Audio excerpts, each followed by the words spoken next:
Good morning, church. It is again wonderful to be with you today. We have reached a climax in the book of Job as Job has concluded his final speech, his lament, and we can see where Job is edging into wrongdoing at this point. He is so convinced of his own righteousness. He essentially declares himself to be sinless, that he has lived a good and perfect and just life. And we know from the introduction that Job has indeed lived a good life. He has been righteous, but as Paul says in Romans, no one is righteous, not even one. So Job has come to the point where he says, I've completely dependent on my own righteousness. Nothing bad should have ever happened to me. He has made an error considering the character of God and how God operates. And certainly when he calls God his opponent and wants to take him to court, and that if he could just go to court, then he could approach God like a prince, one completely guiltless. And Elihu, who comes on stage, this is going to be his main way of seeking to correct Job, to say, you're erring because you think how good you are. And this reminds us again, trial comes upon the righteous and the unrighteous alike, just as God makes his rain fall upon the righteous and the unrighteous alike. And we shouldn't be surprised when tumultuous times come, whether because it seems like bad things happen or because of persecution. And so we just trust God as our foundation. But he does say one thing here in 31:1 that I think was really a standout kind of statement, something that as Christians we should really work on. He says, I have made a covenant with my eyes. How then could I look at a young woman? And he goes on and he says, but that covenant with my eyes, I have not looked lustfully at anybody. I pay attention to what I watch.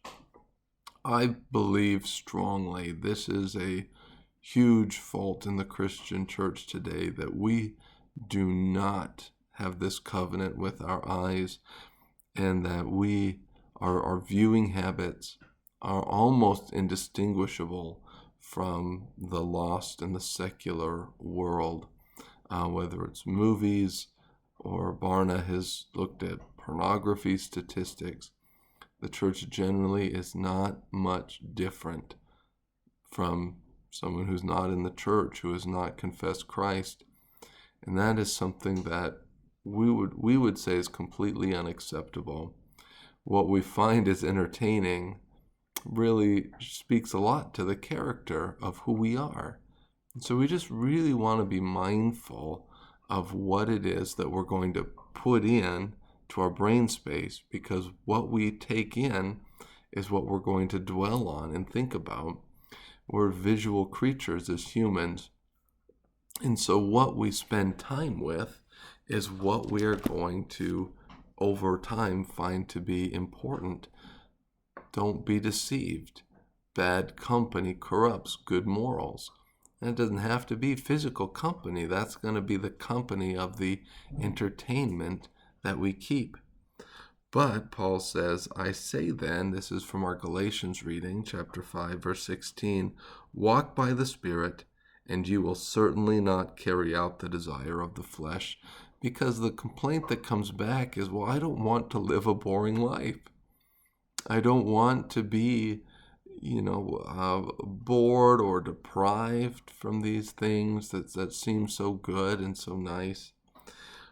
But I would just prayerfully consider what it is that we're doing, intaking, and just ask God, is this okay?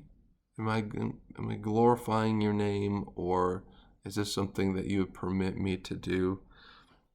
And if he says no, as we walk in the Spirit, we don't have to gratify that fleshly desire. There's other things that we can do with our time that would fulfill that covenant that we should have with our eyes, so that we can worship the Lord our God with all of our mind and our heart and our strength.